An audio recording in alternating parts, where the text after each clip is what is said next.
At the company's annual gala, my girlfriend was supposed to announce our engagement. Instead, the new intern who just joined grabbed the mic and declared smugly, "Victoria, confessing your feelings for me in front of everyone. Isn't that a little public?" Not only did my girlfriend not correct him, but she also arranged a private trip for the two of them, calling it a mentorship opportunity. The entire room erupted in whistles and catcalls, cheering about what a perfect power couple they made. A colleague nudged me as I stood frozen. "What are you waiting for? Go toast them. Say something nice." I managed a faint smile, then walked to the stage and tossed the velvet ring box I'd been clutching at my girlfriend's feet. A private trip is hardly enough, is it? Consider this my contribution to the wedding fund. Just make sure I get an invite. 01. The strobing lights of the annual gala made my head ache. I stood near the stage, the velvet box growing slick in my sweaty palm. On stage, Victoria Shaw was wrapping up her annual address. She was wearing the Chanel dress I bought for her, and she was so beautiful it hurt to look. "And finally, I have one last important announcement to make," she said, her eyes finding mine in the crowd, the corner of her mouth ticking upward. My heart hammered against my ribs. 5 years. 5 years we kept our relationship a secret, navigating the treacherous waters of an office romance. Tonight, it was finally going public. I felt for the six-figure diamond ring in my pocket, picturing it on her finger. Just then, Cody Jensen, an intern who'd been with us for all of 3 months, vaulted onto the stage and snatched the microphone from its stand. "Victoria, confessing your feelings for me in front of everyone. Isn't that a little public?" He flashed a brilliant, boyish grin, revealing 2 perfect canine teeth. His tone shifted, becoming conspiratorial. "But I like it." The ballroom went silent for 2 full seconds before erupting in a wave of laughter and wolf whistles. I was frozen in place, the sharp edges of the box digging into my palm. Victoria's expression was momentarily stunned, but quickly melted into an indulgent smile. "Cody is definitely one of our most promising new talents," she said, clapping him on the shoulder. "To reward you for your outstanding performance, I'm arranging a private trip, just the 2 of us. Think of it as a special training session." Cody clutched his chest dramatically. "Is the great Victoria Shaw asking me on a date?" The crowd roared its approval. My longtime colleague Dave elbowed me in the ribs. "Liam, snap out of it. Go toast them. Say something nice." I turned to him mechanically. He winked at me. "It's obvious Victoria's into the kid.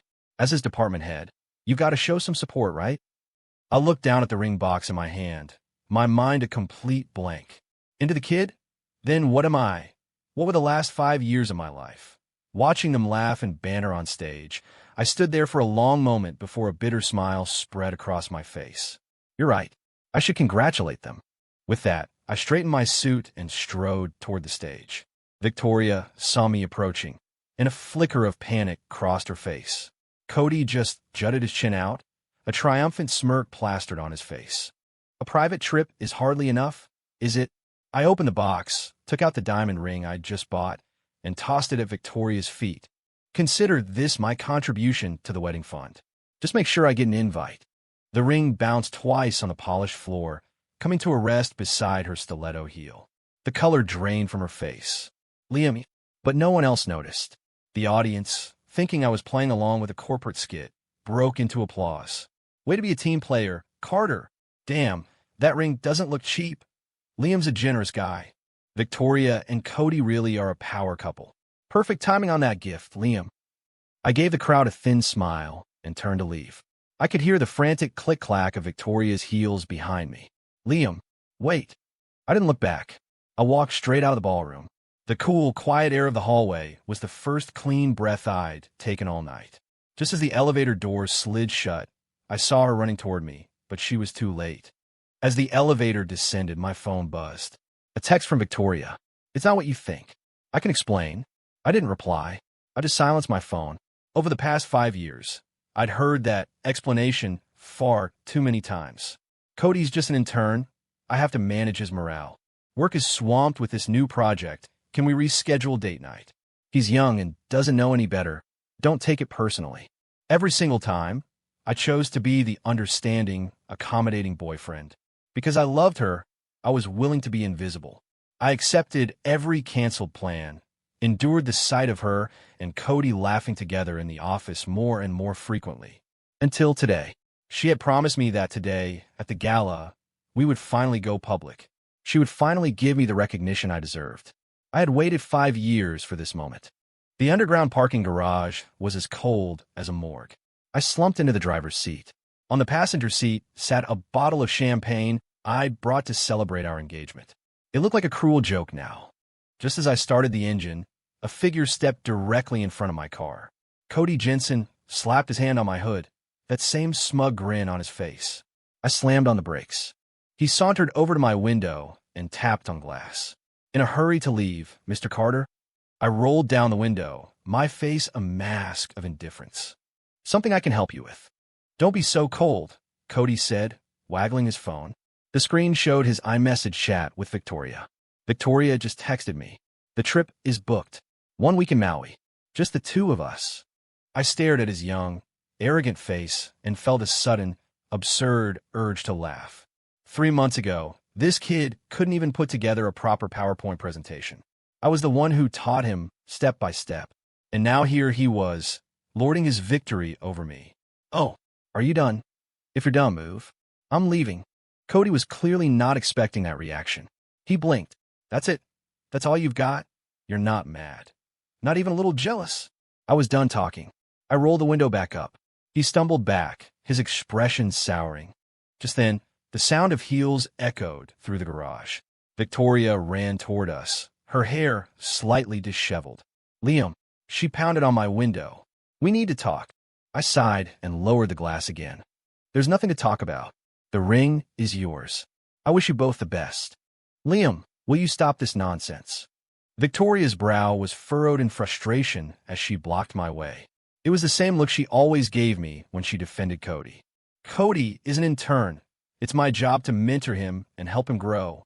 He's just a kid. It's normal for me to look out for him a little more. Why are you being so petty? There was again. Every single time Cody was involved, no matter who was right or wrong, it always came back to being my fault. I was so tired. I didn't have the energy to fight anymore. I took a long breath and met her gaze, my voice calmer than I'd ever heard it. Victoria, you only ever ask me to be understanding. You only ever ask me for unconditional tolerance.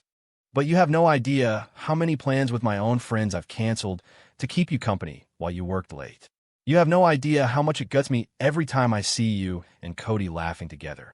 And you sure as hell have no idea what I put into getting ready for tonight. Victoria's expression softened, her lips parting slightly. I can explain. Don't, I said, starting the car again. Victoria, we're done. In the rearview mirror, I saw her standing frozen, growing smaller and smaller. Cody was right beside her, his arm draped over her shoulder, whispering something in her ear. My phone buzzed again. A text from an unknown number. Mr. Carter, this is the director of HR at Synergy Dynamics. Have you given our offer any more thought? We are prepared to double your current salary and include a significant project bonus. We look forward to hearing from you. I took a deep breath and typed back a reply. I accept. Let's schedule a time to discuss the details. The car emerged from the garage and merged into the river of taillights. In the rearview mirror, the Apex Innovations logo on the building facade shrank, then disappeared. 5 years of my life. Over. 02 as I drove away from the garage, my phone blew up with notifications. In the company-wide group chat, Victoria had posted an announcement with an @everyone tag. Per an executive decision, Project Zenith, formerly managed by Liam Carter, will be transferred to Cody Jensen, effective immediately. Liam is expected to facilitate a smooth and complete handover. The chat immediately exploded. Great call, Victoria. Cody is a rock star. Don't feel bad, Liam. Corporate restructuring happens. Damn, Cody. Landing a project this huge after only 3 months? Killing it. I let out a cold, humorless laugh and closed the app. Just a moment ago, she looked like she might have felt a shred of doubt. Now, she couldn't wait to rip my biggest project out of my hands. It wasn't hard to guess who'd been whispering in her ear. Project Zenith was the company's most critical R&D initiative of the last 2 years. I was the only person who understood its core technology. Victoria knew that. She had to, but she gave it to Cody anyway, clearly hoping to use it as leverage to force me to crawl back and apologize. Too bad for them. They completely miscalculated. When it came to my work or my self-respect, I was done compromising on either. The next morning, Cody was waiting for me outside my office. "Morning, Liam. Victoria sent me to start the project handover." He smiled, taking a long, slow sip of his latte. "You're not going to make this difficult, are you?" I glanced at him, said nothing, and pushed past him into my office. Cody followed me in, plopped down in my chair, and kicked his feet up on my desk. "Wow, this chair is comfortable. I can see why you wouldn't want to leave." I ignored him, pulled a file from my drawer, one I had prepared in advance, and tossed it onto the desk. "The project documentation is all in there. Help yourself." Cody flipped through a few pages, his brow furrowing. "What is this? Where's the source code? The core algorithm?" I shrugged. "It's all in my head." His face darkened. "Carter, don't be an ass. Victoria said you need to provide a complete handover." I smiled. "Fine it. Then have her come and tell me that herself." Cody shot to his feet. "Who do you think you are? Victoria can't even be bothered to see you right now." I had no more time to waste on him. I grabbed the resignation letter from my desk and walked out. "Where are you going?" he yelled after me. "To quit." I didn't look back, heading straight for the CEO's office. When I pushed the door open, she was reviewing a document and didn't even look up. "What is it?" I placed the resignation letter on her desk. "I'm resigning." She finally lifted her head, her eyes as cold as ice. "Liam, are you serious? How long are you going to keep this tantrum going?" My voice was flat. "This isn't a tantrum. This is real." She stared at me for a few seconds, then let out a sharp, cold laugh. "Fine, leave. This company will do just fine without you." Just then, the door flew open and Cody rushed in, out of breath. "Victoria, Liam is refusing to hand over the core data for Project Zenith." Victoria's jaw tightened as she looked back at me. "Liam, what the hell do you want?" Before I could answer, Cody cut in, his voice dripping with false sincerity. "Victoria, maybe we should just let it go. I'm sure Liam's just upset. I'll figure something else out." His show of magnanimity only fueled her anger. "No!" She slammed her hand on the desk. "Liam, you think you're irreplaceable. Let me tell you something. Your resignation, I'm approving it." She snatched a pen, scribbled her signature, and threw the letter back at me. "Now, pack your things and get out." I took the signed letter and smiled. "Thank you, Victoria." As I turned to leave, I heard Cody's syrupy voice behind me. "Victoria, don't be mad. He's probably just emotional." Victoria's voice was like steel. "Forget him. We don't need him." I paid them no mind and walked out of the office. Back at my desk, I started packing my personal belongings into a box. My colleagues watched me from the corners of their eyes, no one daring to speak. Dave, my old colleague, finally came over and sighed. "Liam, why are you doing this?" "Victoria's just angry. If you just apologize, this will all blow over." I smiled faintly. "You think this is about me being stubborn?" He looked confused. "Isn't it?" I didn't explain. I just put the last of my things in the box and clapped him on the shoulder. "Take care of yourself, Dave." Stepping out of the building, the afternoon sun was blinding. I took a deep breath, pulled out my phone, and called the HR director at Synergy Dynamics. "Hi, this is Liam Carter. Yes, my departure is finalized. I'm available to start immediately." After hanging up, I glanced back at the monolithic glass tower of Apex Innovations. "Victoria, you're about to find out. Without me, Project Zenith is going nowhere." 03. On the third day after I quit, my phone finally went quiet.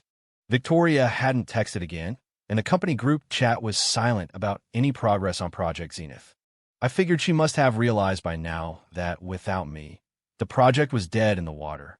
Normally, whenever we fought, I would be the one to break the silence within a couple of hours, finding some excuse to make up with her. But this time, I hadn't sent a single text. She was finally starting to understand that this time was different. Around 8 p.m., I was on my couch reviewing project files for Synergy Dynamics when the doorbell rang. I frowned and went to the door. Victoria stood there in a sharp business suit, heels immaculate, makeup perfect, but with a weariness in her eyes she couldn't hide. She looked at me, her tone cool. "Why aren't you answering your phone?" I leaned against the doorframe, making no move to let her in. What do you want, Victoria? Her brow furrowed, clearly unaccustomed to my new attitude. There's a problem with Project Zenith. I need you to come back and fix it. I laughed. Victoria, I don't work for you anymore. The company's problems aren't my problems. Her face hardened. Liam, there's a limit to how childish you can be. The project is stalled, and the entire team is waiting for you. I shrugged. Then they'll have to figure it out themselves. She stared at me, a flicker of panic in her eyes before she quickly masked it with her usual air of authority. What will it take to get you to come back? Come back. I raised an eyebrow. Come back to being your secret boyfriend. To watch you flirt with Cody Jensen. She bit her lip, her voice softening slightly. Liam, there's nothing going on between me and Cody. I was just what? I cut her off. Just thought he was young and full of potential. That he was more interesting than me. She was speechless. I walked back into my living room, grabbed my new company ID from the coffee table, and held it up for her to see. I've already started at Synergy. Tomorrow is my first official day. Her eyes went wide. She snatched the ID badge from my hand, staring at the corporate logo in disbelief. Synergy, they're our biggest competitor. Liam, have you lost your mind? You'd go work for the enemy just to spite me? I looked at her calmly. It's not about spite. They made me a better offer. An offer, she scoffed. How much are they paying you? I'll double it. Quit right now and come back. I shook my head. It's too late. She stared at me, her chest heaving. Are you really doing this over an intern? Is your ego that fragile? What kind of a man are you? Seeing her lash out at me now, I could faintly remember the day she first told me she loved me. We had promised to build a life together, but just 5 years in, everything had changed. I took a deep breath, finally saying the words that had been building inside me. Victoria, let's break up. The moment the words left my mouth, all the color drained from her face. She stared at me, her lips trembling, as if she couldn't believe what she was hearing. What? What did you say? I said, we're breaking up. I repeated, surprised at how steady my own voice was. It's been 5 years. I'm tired. Her fingers tightened around her purse strap, her knuckles turning white. Is this because I gave Cody the project? Liam, when did you become so small-minded? I let out a small, bitter laugh. You think that's what this is about? What else could it be about? Because I didn't announce our engagement at the gala? Because I'm friendly with Cody? Liam, can you please just grow up? I just watched her, watched the flush of anger in her cheeks, her desperate attempt to remain composed. Even now, after everything, she still thought I was just throwing a tantrum. Victoria, do you remember last Wednesday night? She paused. What? You said you had to work late and told me not to wait up. The truth is, I was in the hospital until 2 a.m. with a bleeding ulcer. Her pupils constricted. You never told me. What would have been the point? I laughed softly. You were busy entertaining a client with Cody. I saw the pictures on your Instagram story. You looked so happy. She swayed on her feet as if I'd struck her. You saw that. And that wasn't the only time. Last month, on my birthday, you had a last-minute emergency. 3 months ago, when my parents flew in for the first time in a year, you were too busy to meet them. 6 months ago, when I said I wanted to get married, you said we should wait a little longer. I can explain. She suddenly grabbed my wrist, her nails digging into my skin. There were reasons for all of that. The client Cody was handling is critical to the company. I had to be there. Enough. I gently pulled my arm free, unwilling to hear another one of her excuses. Just admit it, Victoria. In your world, I stopped being a priority a long time ago. Her eyes suddenly welled up. That's not true. Liam, just give me one more chance. It was the first time in 5 years I had ever seen her back down. But it was too late. Synergy gave me a triple salary offer and stock options. She stared at my ID badge, and a smile that was more painful than a grimace spread across her face. So this is about money? Liam, I never took you for that kind of person. Yeah, well, I guess I am. After all, in 5 years, I never even got a decent tie from you. Her expression froze. I think she finally remembered the designer tie she'd given to Cody, the one I saw he'd carelessly tossed aside. Her voice caught in her throat. I can go buy you one right now. Don't bother. I opened the front door. Please leave, Victoria. I have to be at work early tomorrow. She didn't move. I looked at her perfectly coiffed hair, her flawless makeup. I suddenly remembered the girl from 5 years ago who would sneak me food during late nights at the office. The one who took a day off to take care of me when I had the flu. That girl was long gone. Liam. Her voice was barely a whisper. What if I fire Cody? I was stunned. I never thought someone as proud as her would ever say something like that. I thought about it for a moment, then shook my head. It wouldn't matter. The problem between us was never just about Cody. A tear finally broke free and rolled down her cheek, then another, splashing onto the floor. It was the first time I had ever seen her cry over me. But a moment later, she lifted her head. The tears were still on her face, but her expression had hardened back into a cold mask. You think Synergy actually values you? They're just using you to get to me. I nodded. Maybe. So what? At least they're giving me the respect and compensation I deserve. She staggered back a step, her makeup now a mess. You'll regret this. Liam, I swear you will regret this. I'll be waiting, but for now I need you to leave. I escorted her out of my apartment. The moment the door clicked shut, I heard a muffled sob from the hallway. The sound grew fainter, then disappeared with the ding of the elevator. I leaned against the door, slowly sliding to the floor. My phone screen lit up, still showing the picture of Victoria and me I had set as the wallpaper. After a moment's hesitation, I deleted every single photo of us together. If I was going to let go, I had to let go of everything. After that night, it was like Victoria became a different person. On Monday morning, as I was walking into the Synergy Dynamics building, I saw her coming out of the coffee shop across the street, arm in arm with Cody.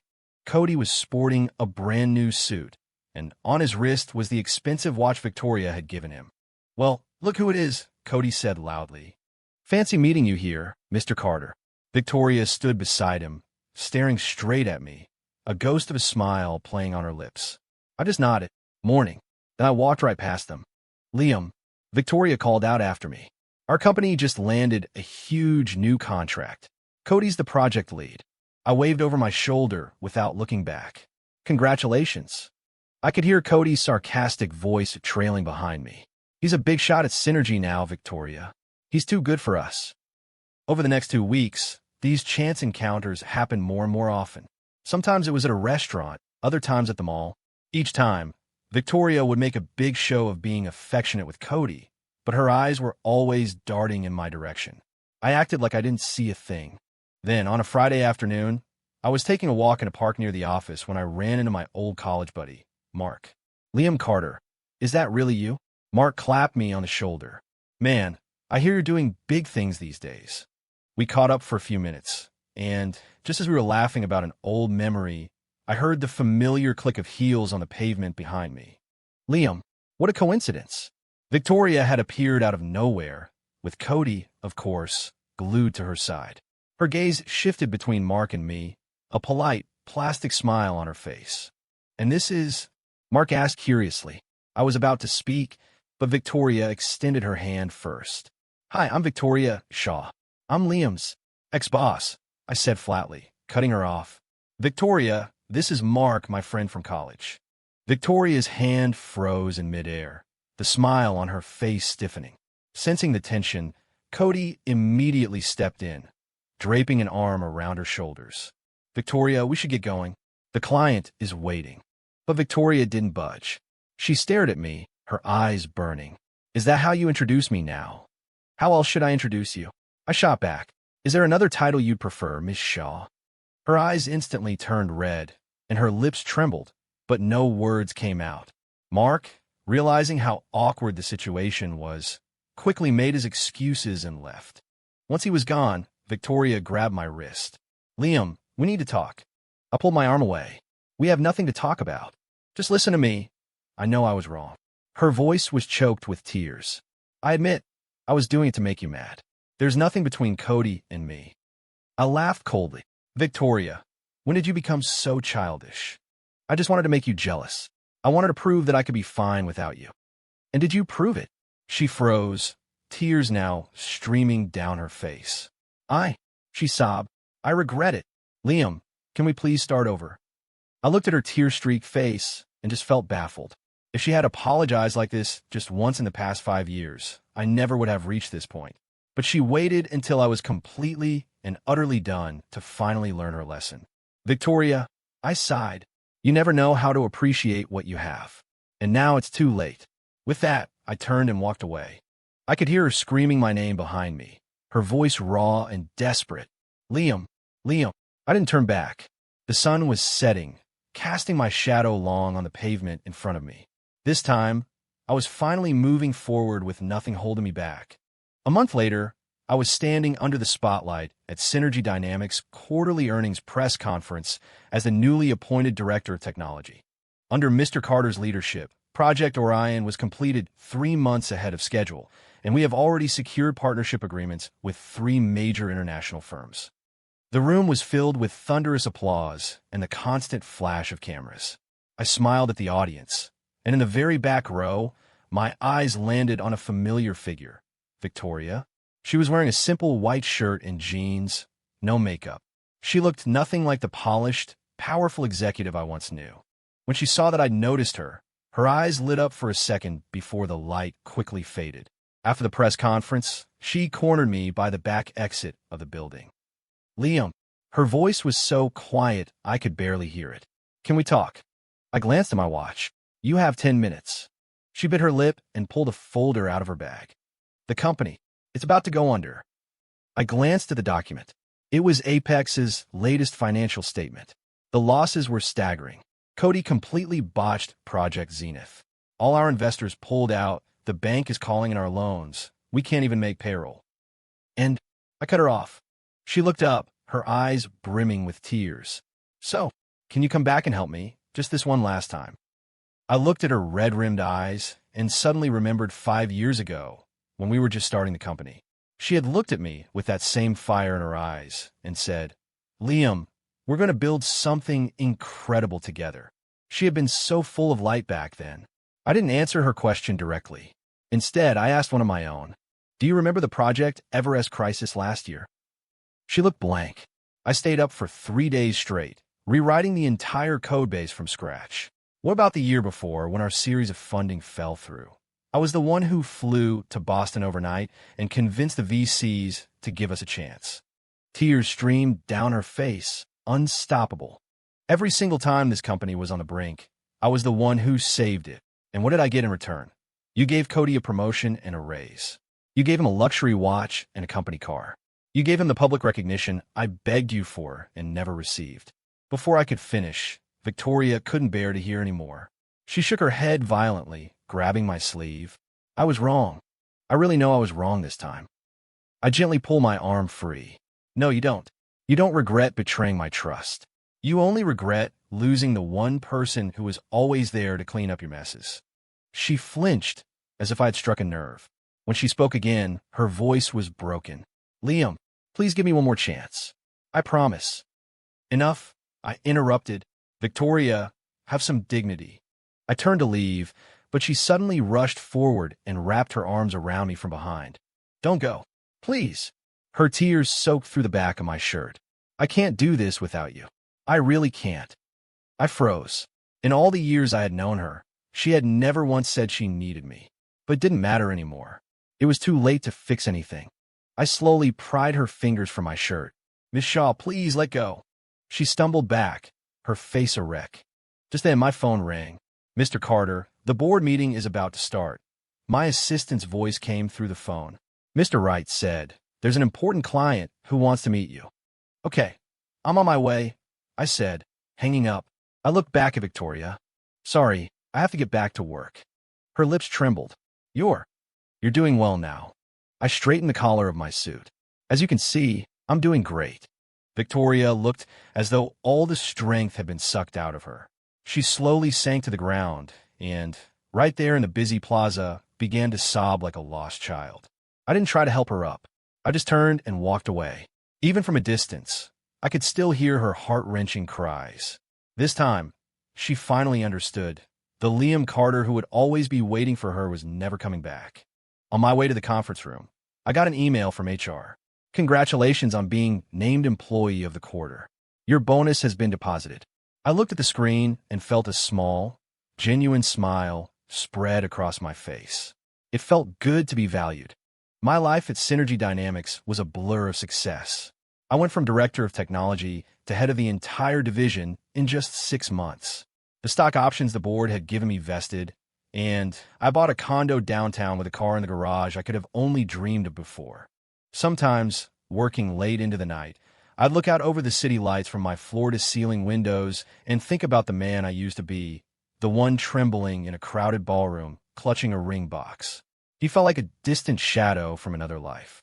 I knew, vaguely, what was happening with Victoria's company.